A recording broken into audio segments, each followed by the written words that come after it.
fight or flight. Either we face or we escape the situation. There is a third one that is so useless, freeze. Thank you. This is how I literally bombed my division level table topics contest. I just froze.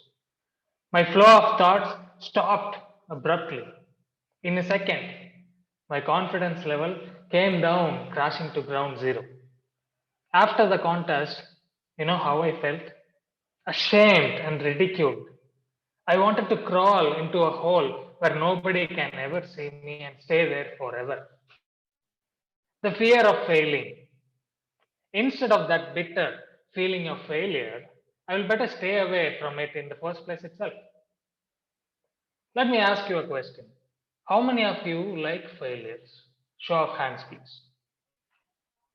That's a rhetorical question, isn't it? None of us like failures. Fellow Toastmasters and guests, imagine that you failed time in something. What is the first feeling that fills your mind? Guilt, regret, or shame? Maybe. Guilt is about our actions, how we executed it. Regret is about our efforts, how we prepared. These are natural and okay. But there is a third one. That's the shame. It's quite dangerous. It's about putting ourselves, our own selves, down. Shame gets to the core of our egos, our identities, even our self esteem. The damaging nature of shame makes it urgent to avoid the psychological threat of failing by finding some unconscious ways to mitigate the implications of failure. For example, by buying unnecessary new clothes for a job interview instead of reading up on the company, which allows them to give an excuse. I just didn't have time to fully prepare. We all know Walt Disney, the animation company. But do you know Walt Disney, the animator? In his early days of career, working for a newspaper, he was fired.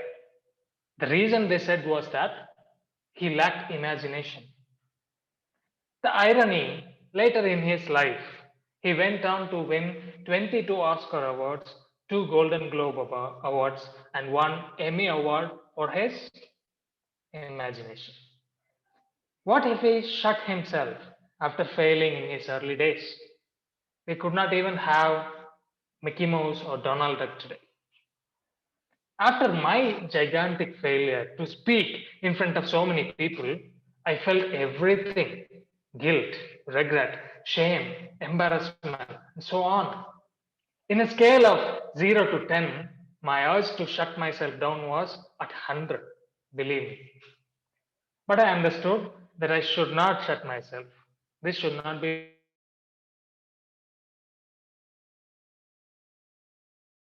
How should you face your fear of failure? Firstly, fear kills more dreams than failures can ever do. So you should face your fears. How? How can you face your fears? First and foremost step, we should change our perspective about success and failure. It's not always binary. To quote Winston Churchill now, success is stumbling from one failure to another with no loss of enthusiasm. Secondly, acknowledge and own the feeling. Yes, failure makes me feel guilty and ashamed. I will overcome it. Promise yourself. Lastly, focus on the aspects that are in your control. As Master Oogway would say, yesterday is history, tomorrow is mystery, but today is a gift. That's why it's called the present. Live in the present. Make amends in your course of action. Put yourself in the spot. Fail and repeat. To reboot my confidence, I followed these steps and told myself, one day you will ace the international speech contest. Just keep going, buddy. And I'm here in front of you all again, putting myself in the spot. My dear friends, most often We are taught to learn from successes around the world. We all aspire to succeed all the time, although it might appeal to look for successes. Actual self development will happen only when we learn from failures. We all resent failures, aren't we? Maybe that's how it is. Yet, we should treat our failures as the most precious gifts because there is no better teacher than your own failures. Do you agree? Now tell me, will you embrace your resentful gift? Close of the meeting. Thank you.